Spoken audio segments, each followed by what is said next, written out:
Eric, another season under our belts has begun. And when you look at this conversation, are you a coffee drinker, and what is your go-to menu order? I'm absolutely a coffee drinker. I wasn't a young coffee drinker, so as I got older, but I'm an oat milk latte is usually my go-to. Okay, just stick with the latte. You don't divert outside of it. You haven't tried like the macchiato or... I don't get too funky. I'm either black coffee or a latte. That's about it. I like it. So when you look at what women's basketball is doing and the viewership, how have you seen, even in your time with the WNBA, its growth and where you can see it going? I think when you arrive at a moment like our league's having right now and women's basketball is having right now, usually there's been a lot of things that have led up to that. And it's been a steady incremental growth going on. We've seen our numbers uptick for a while now in terms of viewership and attendance. But then you get something like this special moment of this rookie class and Caitlin Clark and Angel Reese and Cam Brink and Aaliyah Edwards obviously for us. And you just feel like it's the right movement at the right time. One thing about this rookie class that's come in is, they not only seem ready basketball-wise, but they seem ready for everything else around the game. They're coming in used to it. They've been in that spotlight. And you just see a real fearlessness, from this rookie class. It's what we love about Aaliyah for us. I think it's what some of these other teams are loving about their rookies. And it's special, you hope that we can use this as a springboard for the entire league to start build rivalries and storylines. We'll have, first time ever, back-to-back WNBA games, high levels of interest, both in downtown DC at Capital One. That's really a big deal for the league and for us to have back-to-back games at 20,000 seat arena. I think it's going to be really cool.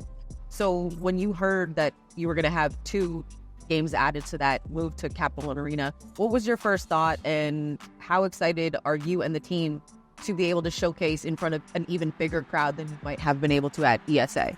It feels like a celebration of where we're at right now with women's basketball and the WNBA. We get to play a couple nights in a row in front of full house and a big crowd, kind of marquee opponents and the rookies that are coming in the league. It feels special, and we have a great opportunity in front of us as a league. When you look at the way this season has started, you've hit some adversity, you're handling it very well, the team is handling it very well. Steph Dolson had a chat with Wes Hall, and her veteran mindset and leadership, you could really feel it in the conversation with them. To hear Steph talk about growth and leadership from the adversity and what you can learn to push forward through the rest of the season, hearing that from a veteran and a leader, what does that do not only for yourself as the head coach, but for the rest of the team pushing through and continuing to remain positive? Steph's right. That's the right mindset. I think, in pro basketball, you don't get a lot of moral victories. And I think despite all of that, we know we need to win some games. That's our job. But you find a lot about yourselves and show who you are in difficult moments. And as you said, we've been in games. That's when character matters. That's when leadership matters. That's when our competitive spirit matters. And I've been proud of that, despite the fact that nobody's sitting here satisfied with where we are right now. We know we have to improve, we have to get better. And then once we feel like we can get a couple of wins under our belt, we feel like maybe some of that pressure will be off our shoulders as well. Like, this is when you need a coach. This is when you need leadership. This is when you need players on the team to step up and take that responsibility. So I think this is a group that's taken that to heart. They're trying to solve problems together. They're trying to push each other and get better. And, we believe that's going to pay off. I think that's such a great outlook to have in this situation and the ebbs and flows. It's a 40-game season, so still a lot of basketball to be played in.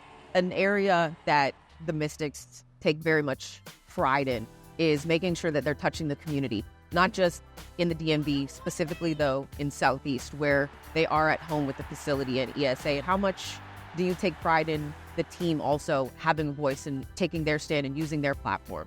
I think it's a big part of who we are and who we've wanted to be. That's been an active choice by our players and coaches and organization. I've got a platform as the coach of the Mystics, and this is a part of town that has probably been put on the back burner or forgotten about for a long time. And it's why it's important that we're here. It's symbolic as well as, practical, as well as we like coming here every day, but we want to make sure people don't forget the people that are in this community, that are in DC. You're trying to make sure people are seen and heard and not forgotten, and that the people in charge of making decisions do what's in the best interest of the people in this community.